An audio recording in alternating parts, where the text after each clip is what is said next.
Hey, what's up, fellas? I just got an actual email from the Office of Personnel Management that they wanted me to know that the last lawsuit that was filed against me as a supervisor of Pod 2 at the Appeals Management Center that I used to manage, which I had myself, 24 people underneath me, which means I was manager of 24 people, so the total of us was 25.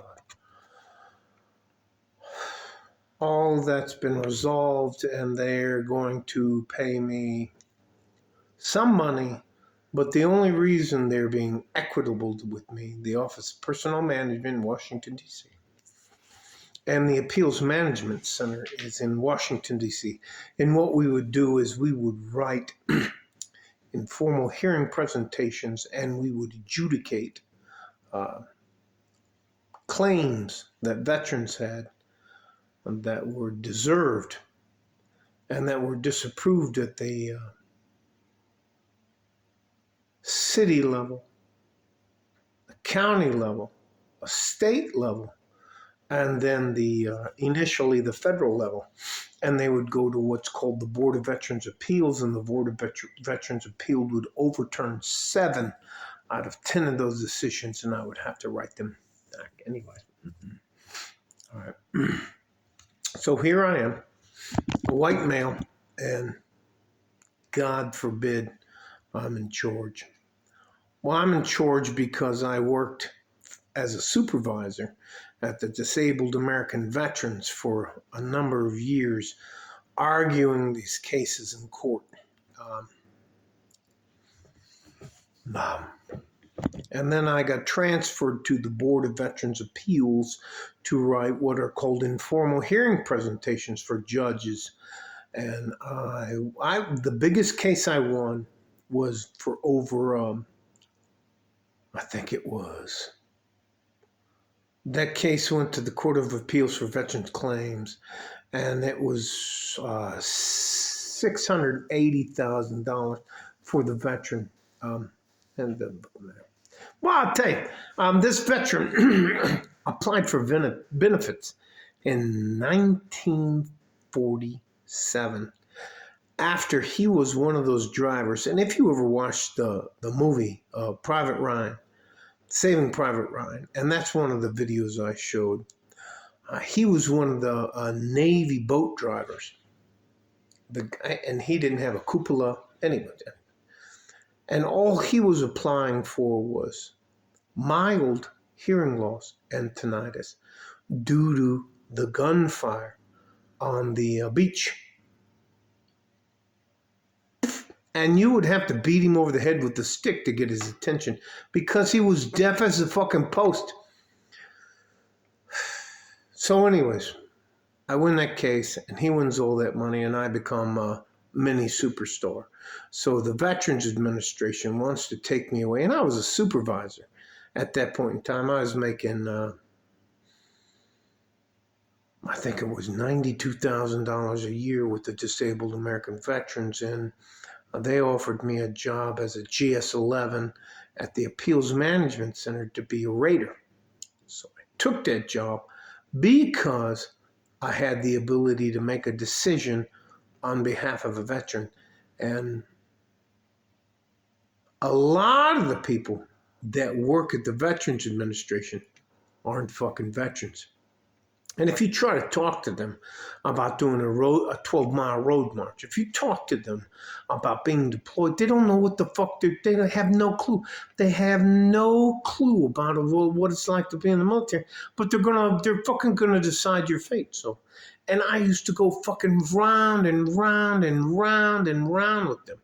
So anyways, out of the 24 men and women that worked for me, I was the only veteran.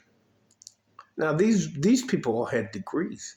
Some of them had advanced degrees, but they were degrees in history, and they were degrees in English, and they didn't want to be teachers and the rest of this kind of stuff.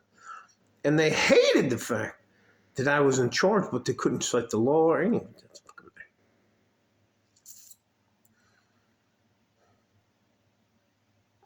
So I go into work one day in early December, and I quit on December 12th, 2019. I go in on December 2nd, and I'm like, and I have 14 complaints against me, sexual harassment, all the rest of that kind of stuff. And, you know, that I'm not being fair because I won't let them, and because I'm being difficult with them because it's easier in the Veterans Administration and you can get a lot of work done if you deny. It's harder to write up a grant of benefits than it is to just deny the benefits. No matter I'm getting upset. I'm sorry, I'm getting very upset.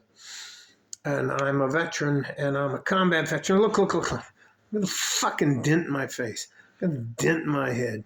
Look, and I was their supervisor at combat, and I would go round and round with them, and I'd be like, this guy got shot in the shoulder, and you're not saying he's entitled to at least 10% for PTSD for getting shot? Or this guy got stabbed, this guy got blown up in an IED. Man, what are you fucking talking? And I would talk to him, well, what are you fucking doing? And so anyways, so I ended up with 24 complaints about me. And about that time, September of 2012, I was like, I can fucking retire. And I contacted the Office of Personnel Management. They're just, yeah, you're like 4 months past your retirement time. And I went around to the 2 veterans that I had. They're called LexisNexis, the books.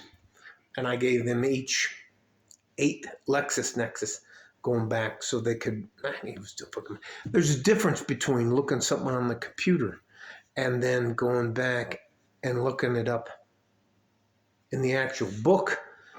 There's many times the computer's wrong and and that's how I used to win cases. And I was always judging cases on the basis of, hey, here's why this came up.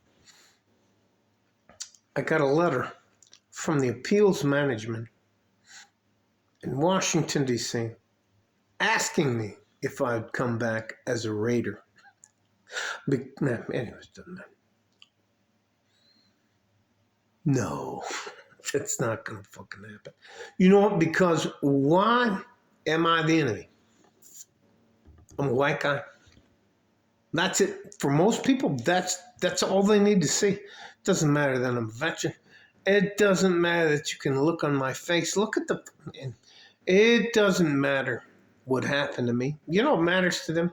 I'm a fucking white guy, and I'm trying to tell them what to do. And they've been to college, and I haven't. And that was the deal. So, no, I'm not fucking going back there. But I will tell you this.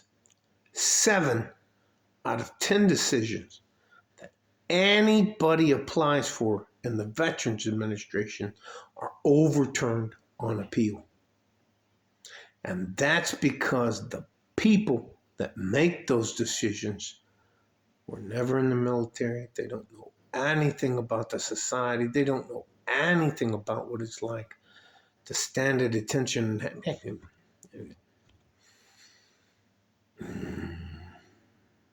I was shocked. Hey, you know, what did they say? We have a vacuum. What was a vacuum? What was it? We have a vacuous or something like that. Rather than just say they have a shortage of people who know how to adjudicate those cases. Fucking there. Love you guys. And to you veterans out there who are like me, I'd never do it again. Look when I do this. Let me,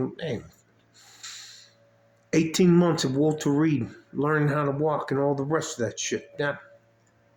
For what?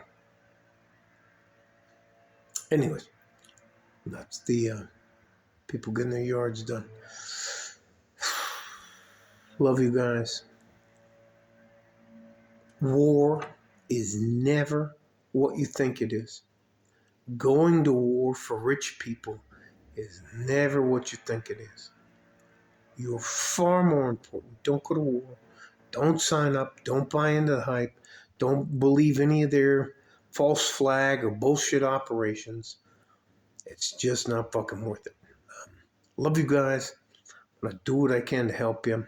And you know what? What's the thing in the comments? What did he say? Yes, I look scuffed up. Love you guys. Stay safe and healthy. Take care of each other if you can. And if you can't, you have to take care of yourself. Gentlemen, there isn't anybody on planet Earth that people give less of a fuck about except for a man. And then all of a sudden, there'll be too few of us. And then they'll be like, oh my God, we love you. Anyways, all right. Like a fart in a G-string from West Texas, El Paso. I'm out of here. Bye-bye.